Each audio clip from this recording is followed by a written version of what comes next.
அன்பர்களே வணக்கம். நாம் இன்னைக்கு வீடியோ தொகுப்பில் எதை பற்றி நம்ம பார்க்க போகிறோம் அப்படின்னு வச்சுக்கோங்க. காளியுடைய உடற்கட்டு மந்திரத்தை பற்றி தான் நம்ம இன்னைக்கு பார்க்க போகிறோம். இந்த உடற்கட்டு மந்திரத்தை எப்படி பயன்படுத்துறது, இந்த உடற்கட்டு மந்திரத்தை எதுக்கெல்லாம் நம்ம பயன்படுத்தலாம் அப்படிங்கிற முறையை பற்றி தான் நம்ம இன்னைக்கு வீடியோ தொகுப்பில் நம்ம முழுமையாக நம்ம பார்க்க போகிறோம். அதாவது உடற்கட்டு எல்லா மாந்திரிகர் கையிலையுமே கட்டாயமாக இருக்கணும். அதாவது ஒரு தெய்வ வழிபாட்டில் இருக்கிறவங்களா இருக்கட்டும், குறி சொல்கிறவங்களா இருக்கட்டும், சரிங்களா, அதாவது 4 இடங்களுக்கு போயிட்டு வரக்கூடிய நபராக இருக்கட்டும், தொழில் செய்யக்கூடிய நபராக இருக்கட்டும், எல்லாருக்குமே இந்த உடற்கட்டுங்கிறது அவசியம். இந்த உடற்கட்ட மந்திரத்தை ஒரு எலுமிச்சம்பழங்கனியில் உரியேற்றியும் நம்ம அந்த கனியை நம்ம என்ன செஞ்சோம்னா ஒரு நபருக்கு கொடுக்கலாம். இந்த உடற்கட்டு மந்திரத்தை ஒரு விபூதியில் உரியேற்றியும் ஒரு நபருக்கு நம்ம கொடுத்தோம் அப்படின்னாலும், அந்த விபூதியை அணிஞ்சுக்கிட்டு போனாலும், அதாவது நம்மளை சுற்றி என்ன செய்யணும், அஷ்ட திக்குலையுமே நம்மளை கட்டு விழுந்து போகும். கட்டு விழுந்து போணுச்சு அப்படின்னா எந்த ஒரு துஷ்ட சக்தியுமே நம்மள்கிட்ட நெருங்க முடியாது. கந்திஷ்டியாக இருக்கட்டும், நம்மளுடைய அதாவது ஒருத்தன் நம்ம மேலே ஒரு பார்வை பார்க்குறான் அப்படின்னு வச்சுங்க, அவனோட வைத்தறிச்சலோடு நம்மளோட அந்த பார்வையில் நம்ம பார்த்தாலும் சரி, அந்த பார்வையானது அவனை என்ன செஞ்சிடும்னா நம்மள்கிட்ட அண்டாமல் அந்த உடற்கட்டு மந்திரமானது நம்மளை காக்கக்கூடியது தான் அந்த உடற்கட்டு மந்திரம்னு சொல்கிறோம். இந்த உடற்கட்டு மந்திரத்தை எல்லாருமே சித்தி செஞ்சு வச்சுக்கிறோன்னு, இல்லைன்னா அந்த மந்திரத்தை உரியேற்றி நம்ம செய்யக்கூடிய மாந்திரீக பூஜை ஒரு மாந்திரீக பூஜை நம்ம செய்ய போகிறோம் அப்படின்னாவே அந்த உடற்கட்டு மாலையை போட்டுக்கிட்டு தான் நம்ம அந்த மாந்திரீக பூஜையை செய்யணும். என்னென்னா, ஒரு மாந்திரீக பூஜையில் ஒரு பேயை நம்ம விரட்டுறோம், இல்லை ஒரு செய்வனை நம்ம எடுக்கிறோம் அப்படின்னா, முதல்ல நல்லா தெரிஞ்சுக்குங்க. ஒரு செய்வினையை நீங்கள் நீக்கிறீங்கன்னு வச்சுக்கோங்க. எந்த ஒரு உடற்கட்டும் போடாமல் நீங்கள் அந்த செய்வினையை நீக்கினீங்க அப்படின்னா, அந்த தீய சக்தியானது என்ன செய்யும்னா உங்கள்கிட்ட வந்துடும். ஒரு மாந்திரிகராக இருக்கீங்க, எதுவுமே கொஞ்சம் முழுசாக தெரியாமல் இருக்கீங்க அப்படின்னா, உடற்கட்டு போடாமல் நீங்கள் அந்த விஷயத்தை செய்வினையை நீங்கள் நீக்கிறீங்க அப்படின்னா, அந்த தீய சக்தி உங்களை தாக்க முயற்சிக்கும். நல்லா கவனமாக கேட்டுங்க, உங்களை தாக்க முயற்சிக்கும். அதற்காகத்தான் என்ன செய்யறதுன்னா, இந்த உடற்கட்டு மந்திரங்களை பிரயோகம் பண்ணி, இல்லை உடற்கட்டு மந்திரத்தை சித்தி பண்ணி வச்சுக்கிடுவாங்க. இல்லைன்னா இந்த உடற்கட்டு மாலைகளை வாங்கி பயன்படுத்திக்கிடுவாங்க. சரிங்களா, முக்கால்வாசி பேர் உடற்கட்டு மாலைகளை தான் வாங்கி பயன்படுத்துகிறாங்க. சரிங்களா, யார்கிட்டயாவது உடற்கட்டு மாலைகளை சித்தி பண்ண மந்திரங்களை உடற்கட்டு மாலைகளை பயன்படுத்தும் போது நம்ம எந்த பூஜை செய்தாலும், மாந்திரீக பூஜையில் எந்த வசியமாக இருந்தாலும் சரி, மோகனமாக இருந்தாலும் சரி, 8 விதமான கர்மங்களை நம்ம பண்ணும்போது இந்த உடற்கட்டு மாலையை நம்ம போட்டுக்கிட்டு தான் நம்ம என்ன செய்யணும்னா கட்டாயம் மாந்திரீக பூஜைகளே நம்ம போகணும். சில பேர்லாம் இந்த உடற்கட்டு மாலையை பற்றி எதுவுமே தெரியாது. என்னென்னா, உடற்கட்டுலாம் போடணுங்கிற அவசியமே இல்லைன்னு சில பேர் சொல்லுவாங்க. சரிங்களா, ஆனால் அந்த மாதிரி தெரியாமல் சும்மா அந்த மாந்திரீக பூஜைகளை நம்ம எடுத்து பண்ணும்போது இப்போ அதோடைய விளைவு தெரியாது. ஆனால் போக போக நம்மளுக்கு ஏதாவது நம்ம வாழ்க்கைக்கு முன்னேறதுக்கான வழியே நம்மளுக்கு கிடைக்காது. கஷ்டங்கள், ரொம்ப ஒரு பிரச்சனைகளில் நிற்கும். சரிங்களா, இதெல்லாம் காரணம் என்ன அப்படின்னு வச்சுக்கோங்க, நம்ம முறைப்படி இந்த மாந்திரீகத்தை நம்ம பண்ணாததுக்கு தான் அந்த காரணம். சரிங்களா, முதல்ல ஒரு குருட்ட நீங்கள் உபாசனை நீங்கள் வாங்குறீங்க, தீட்சை வாங்குறீங்க அப்படின்னாவே கட்டாயம் அந்த குரு என்ன செய்வாருன்னா, சீடனுக்கு என்ன செய்வாங்கன்னா பாதுகாப்புக்காக ஒரு உடற்கட்டு மாலையை கட்டாயம் கொடுப்பாங்க. உண்மையான குருமார்கள் புறாமே இதை கொடுப்பாங்க. என்னென்னா, அவன் செய்யக்கூடிய பூஜையிலையோ அவன் செய்யக்கூடிய விஷயங்கள்லையும் எதுவும் தவறு ஏற்பட்டு அந்த தீய சக்தினால தன்னுடைய சீடனுக்கு எந்த விதமான ஆபத்தும் வரக்கூடாது அப்படிங்கிறதுக்காக எல்லா சீடனுக்குமே குருமார்கள் என்ன செய்வாங்கன்னா உடற்கட்டு மாலையை எப்பவுமே தீட்சை கொடுக்கும் போதே கையில் கொடுத்துருவாங்க. சரிங்களா, இது பொதுவான விஷயம். ஏன்னு வச்சுக்கோங்க, அவன் செய்யக்கூடிய மாந்திரிக பூஜைகளை எந்த விதமான ஆபத்தும் அவனுக்கு நெருங்கக்கூடாது அப்படிங்கிறதுக்காக குருவர்களோடும் அந்த உடற்கட்டு மந்திரங்களை அந்த உத்ராட்ச மணி மாலையில் ஜபம் பண்ணி அந்த மாலையை என்ன செஞ்சிருவாங்க, நம்மளுக்கு கொடுத்துருவாங்க. சரிங்களா, நம்ம அந்த மாந்திரிக பூஜைகளை நம்ம எந்த மாந்திரிக, அதாவது 8 விதமான கர்ம காரியங்களை நம்ம பண்ணும்போது இந்த மாலையை போட்டுக்கிட்டு தான் பண்ணணும். ஏன்னா அதில் எது நல்லது எது கெட்டது நம்மளுக்கு தெரியாது. அப்போனா நம்ம அதை போட்டுக்கிட்டு பண்ணும்போது எந்த தீய சக்தியுமே என்ன செய்யாதுன்னா நம்ம பக்கத்து அணுகாது. சரிங்களா, அதற்காகத்தான் இந்த உடற்கட்டு மாலையை நம்ம பயன்படுத்துறது. இது மாந்திரிகர்கள் மட்டும்தான் போடணுமா அப்படின்னா அப்படி கிடையாது. மாந்திரிகரும் அவசியம் போட்டாகணும். மற்ற டைமுங்களில் மற்ற ஆளுகள் என்ன செய்யறாங்கன்னா, தொழில் போகக்கூடிய இடங்களில் வெளியே போகணும் அப்படின்னு நினைக்கும் போது இந்த உடற்கட்டு மாலையை நம்ம போட்டுக்கிட்டு போகணும். எனி டைம் நம்ம போடக்கூடாது. அதாவது இந்த உடற்கட்டு மாலையை நம்ம எப்படி பயன்படுத்தணும் அப்படின்னு வச்சுக்கோங்க, அதாவது மாந்திரீக பூஜைகள் செய்யும் போது மட்டும் இந்த உடற்கட்டு மாலையை போட்டுக்கிறணும். திருப்பி அந்த உடற்கட்டு மாலையை கழட்டி விபூதி தட்டில் வச்சிடணும். இதே போல தான் எல்லாருமே பண்ணணும். சரிங்களா? உடற்கட்டு மாலையை எல்லா நேரங்களையும் எப்பவும்லாம் பயன்படுத்தக்கூடாது. அதாவது ஒரு முக்கியமான விஷயத்துக்கு போறீங்க, இல்லை காலையில் வெளியே போறீங்க அப்படின்னாலும் இந்த உடற்கட்டு மாலையை போட்டுக்கிட்டு நைட்டு தூங்கும் போதும் என்ன செஞ்சிடணும், இந்த உடற்கட்டு மாலையை கழட்டி வச்சுட்டு தூங்கலாம். சரிங்களா? என்னன்னா தீட்டுப்பற்றக்கூடாது. சரிங்களா? உடற்கட்டு மாலை. அதனால தான் பெரும்பாலும் எல்லா மாந்திரிகர் கையிலையுமே இந்த பூஜை பண்ணும்போது இந்த உடற்கட்டு மாலைங்கிறது இருக்கும். சரிங்களா?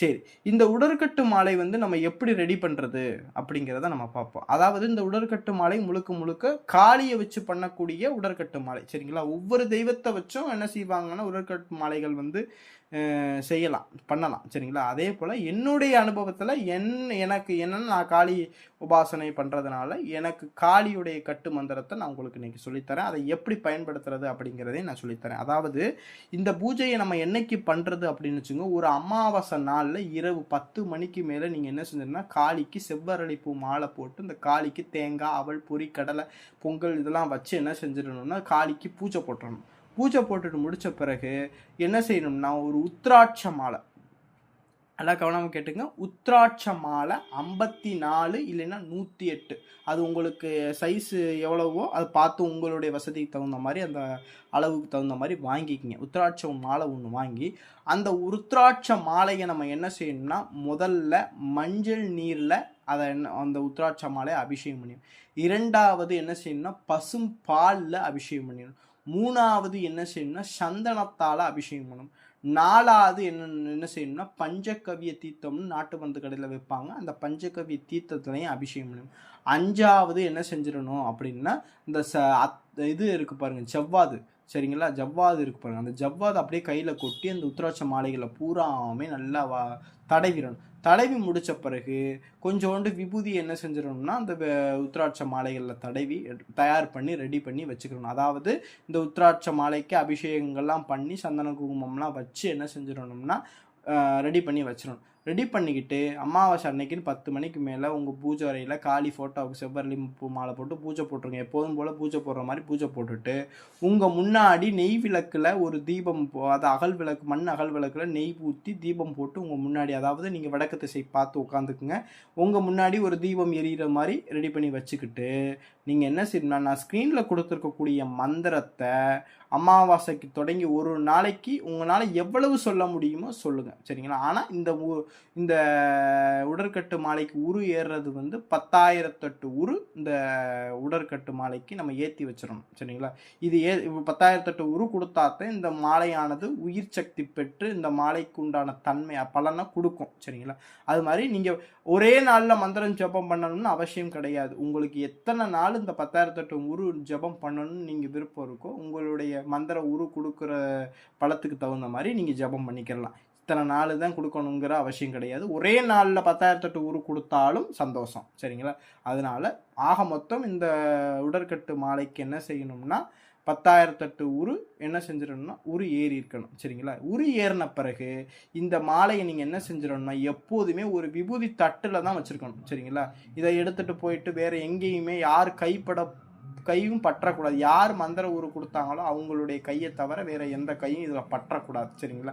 அதனால் நீங்கள் எப்பெல்லாம் எந்த இடத்துக்கு பாதுகாப்பாக போகணும், இப்போ மயான பூஜை செய்கிற மாந்திரிகர்கள் வந்து மயான பூஜை செய்யும் போதும் இந்த உடற்கட்டு மாலை எடுத்து போட்டுக்கலாம். எந்த மாந்திரிக பூஜையை நீங்கள் செய்ய போனாலும் இந்த உடற்கட்டு மாலைகளை போட்டுக்கணும். கண்டிப்பாக இந்த உடற்கட்டு மாலை அவசியம். சரிங்களா? என்னென்னா ஒரு கலையை வந்து மாந்திரிகர் வந்து குரு வந்து நம்மளுக்கு கற்றுக் கொடுக்குறாங்க அப்படின்னா முதல் விஷயம் வந்து கணபதியை எடுக்க சொல்லும் போதே தீட்சை கொடுக்கும் போதே இந்த உடற்கட்டு மாலை நம்மளுக்கு கையில் கொடுத்து தான் பண்ண சொல்லுவாங்க. என்னென்னு வச்சுக்கோங்க, நம்ம வாட்டுக்கு எல்லாத்தையும் சொல்லி கொடுத்துட்டு போயிடுவோம். பாவம் நம்மளை விட்டு அவனுக்கு வந்து ஆபத்து வந்துடக்கூடாது. அப்படின்னால குருமார்கள் என்ன செய்வாங்கன்னா முதல்லையே உடற்கட்டு மாலையை தன்னுடைய சீடனுக்கு போட்டு விட்டுருவாங்க. எல்லா உண்மையான தீட்சை முறையே இதுதான். சரிங்களா? உடற்கட்டு மாலையை வந்து கொடுப்பாங்க. ஏன்னா இது வந்து நானும் என்னுடைய தெய்வமும் உனக்கு பக்கபலமாக இருக்கிற மாதிரி. சரிங்களா? அதை மீறி எந்த துஷ்ட சக்தினாலையும் எந்த தேவதைகள்னாலையுமே ஒன்றும் செய்ய முடியாது. சரிங்களா? அதனால தான் இந்த உடற்கட்டு மாலையை நம்ம பயன்படுத்துறது. சரிங்களா? நான் ஸ்க்ரீனில் கொடுத்துருக்கக்கூடிய உடற்கட்டு மந்திரம் என்ன அப்படின்னு வச்சுக்கோங்க, காளியுடைய உடற்கட்டு மந்திரம். அதை உங்களுக்கு நான் வாட்சி காமிக்கிறேன் பாருங்கள். ஓம் சக்தி சர்வசக்தி கபாலம் ஏந்திய மகா காளி என் முன்னின்று காக்க கருத்த மேனியும் நெருப்பாய் எரியும் கண்களை கொண்ட பாதாளக்காளியின் வலதுபுறம் காக்க, வித்தைகள் புரியும் மோடிக்காளியின் இடதுபுறம் காக்க, எதிரிகளை அழிக்கும் கருங்காளியின் பின்னின்று காக்க, ஆகாயத்தை ராஜகாளியும் பூமியை சண்டிக்காளியும் காக்க, 8 திக்கும் 16 கோணமும் சப்த கன்னிகள் தன் படைகளுடன் காக்க, என்னை நோக்கி வரும் சகலத்தையும் கட்டு கட்டு ஓம் அம் ஊம் க்ளீம் சிவாய நம. இதுதான் மந்திரம். சரிங்களா? நல்லா தெரிஞ்சுக்கங்க. இந்த மந்திரத்தை ஜபம் பண்ணும்போது நிறுத்தி பொறுமையாக ஜபம் பண்ணணும். இந்த மந்திரத்தை ஜபம் பண்ணும் போதே நீங்கள் என்ன செய்யணும்னா, அதாவது சொல்லியிருக்கு பாருங்களேன், ஓம் சக்தி சர்வசக்தி கபாலம் ஏந்திய மகாகாளி முன்னின்று காக்க, அதாவது முன்ன மகாகாளி நிற்கிற மாதிரி கற்பனை பண்ணிக்கிறோம். சரிங்களா? கற்பனை பண்ணி முன்னின்று காக்க, கருத்த மேனியும் நெருப்பாய் எரியும் கண்களை கொண்ட பாதாளக்காளி என் வலதுபுறம் காக்க, வலதுபுறத்தில் அவங்க அந்த பாதாளக்காளி நிற்கிற மாதிரி கற்பனை பண்ணிக்கிறணும். வித்தைகள் புரியும் மோடிக்காளி என் இடதுபுறம் காக்க, இந்த மோடிக்காளி இடதுபுறம் நிற்கிற மாதிரி கற்பனை பண்ணிக்கிறணும். எதிரிகளை அழிக்கும் கருங்காளி பின்னின்று காக்க, அதாவது எதிரிகள் என்ன செய்வான்னா, நம்மளை நேருக்கு நேரம் தாக்க மாட்டேன், என்றைக்குமே பின்னாடி நின்று தான் தாக்குவேன். சரிங்களா? அதனால அந்த கருங்காலி பின்னாடி நிற்கிறதா கற்பனை பண்ணிக்கிட்டு அந்த வார்த்தையை சொல்லும் போது கற்பனை பண்ணிக்கிறணும். சரிங்களா? பின்னின்று காக்க, ஆகாயத்தை ராஜகாளியும், அதாவது மேலே ராஜகாளி உங்களை காக்கிறதாகவும், 8 திக்கும் 16 கோணமும் சப்த கன்னிகள் தன் படைகளுடன் சப்த கன்னிகள் சுற்றி உங்களை நின்றுக்கிட்டு உங்களை படைகளுடன் அதோடைய படைகளையும் கூட்டிட்டு நின்று காக்குமா. சரிங்களா? இதுதான் இந்த மந்திரத்தோடைய அர்த்தத்தை நம்ம ஒரு தடவை வாட்சி பார்க்கும்போது அதோடைய அர்த்தத்தை புரிஞ்சு நம்ம மந்திரத்தை ஜபம் பண்ணோம்னா 10,008 உருலாம் தேவையே இல்லை. சரிங்களா? வெறும் 108 உருளையே பவர் ஆயிரும். சரிங்களா? அதனால என்னைக்குமே எந்த மந்திரத்தை சொன்னாலும் கடன்னு சொல்லாமல் நிறுத்தி நிதானமாக பொறுமையாக வர்ணித்து கற்பனை பண்ணி அந்த மந்திரத்தை சொல்லணும். என்றைக்குமே மந்திரத்தை சும்மா வெறுமனேன்னு சொல்கிறதுனால ஒரு பலனும் கிடையாது. அது அப்படியே ஒரு கட்டு நம்ம உடைக்கிறோம் அப்படின்னா, அந்த கட்டு உடைக்கும் போது அப்படியே அந்த கட்டு உடையிற மாதிரியே கற்பனை பண்ணணும். சரிங்களா? கற்பனை பண்ணாத, அதாவது மனிதனுடைய மனோசக்தி ரொம்ப முக்கியம். சரிங்களா? அதனால் நான் சொன்ன மாதிரி இந்த விஷயத்தெல்லாம் பண்ணுங்க. ஒரு உடற்கட்டு மாலையை கையில் வச்சுக்கிட்டு இந்த மந்திரத்தை என்ன செய்யணும்னா, ஒரு மந்திரம், இந்த மந்திரத்தை ஒரு டைம் சொல்லும் போது ஒரு ருத்ராட்ச மணியை உருட்டணும். இதே மாதிரி 10,008 தடவை அந்த மணிக்கு உரு கொடுக்கணும். இப்படி உரு கொடுத்துட்டீங்க அப்படின்னா இந்த மாலையை வச்சு நீங்கள் சகலத்துக்குமே பயன்படுத்தலாம். இதை வச்சு உடற்கட்டு, அதாவது நீங்கள் போய் ஒரு இடத்துல போய் பூஜை பண்ணும்போது உட்காந்துக்கிட்டு உடற்கட்டு மந்திரத்தை 108 தடவை போட்டு அடித்து ஜபம் பண்ணிக்கிட்டு இருக்கணும் அப்படின்னு அவசியம் இல்லை. ஏன்னா அந்த இடத்துல போயிட்டு ஃபஸ்ட்டு விநாயகர் மந்திரத்தை சொல்லி உடற்கட்டு மந்திரத்தை ஒரு 108 தடவை பிரயோகம் பண்ணி போடுறதுக்குள்ளேயும் விடிஞ்சு போயிடும். நம்ம அதுக்கு உண்டான மந்திரத்தை நம்ம சொல்ல முடியாது. அதுக்காகவே இதை என்ன செஞ்சிடணும்னா, இந்த உடற்கட்டு மாலையை நம்ம வச்சுக்கிட்டு 10,008 உரு கொடுத்துக்கணும். இந்த உடற்கட்டு மாலை எத்தனை காலத்துக்கு வேலை செய்யும், பவராக இருக்கும் அப்படின்னா, கண்டிப்பாக 12 வருஷத்துக்கு அதோடைய 10,008 உரு கொடுத்தீங்கன்னா 12 வருஷத்துக்கு குறைஞ்சபட்சம் ஒரு 10 வருஷத்துக்கு அதோடைய பவர் இருக்கும். சரிங்களா? நீங்கள் நேரம் கிடைக்கும் போதெல்லாம் அந்த உடற்கட்டு மாலையை எடுத்து வச்சு அந்த மந்திரத்தை என்ன செய்யணும்னா, ஒரு 108 தடவை இல்லை ஒரு 21 தடவை அப்படின்னு சொல்லி அந்த மந்திரத்தை ஜபம் பண்ணிக்கிங்க.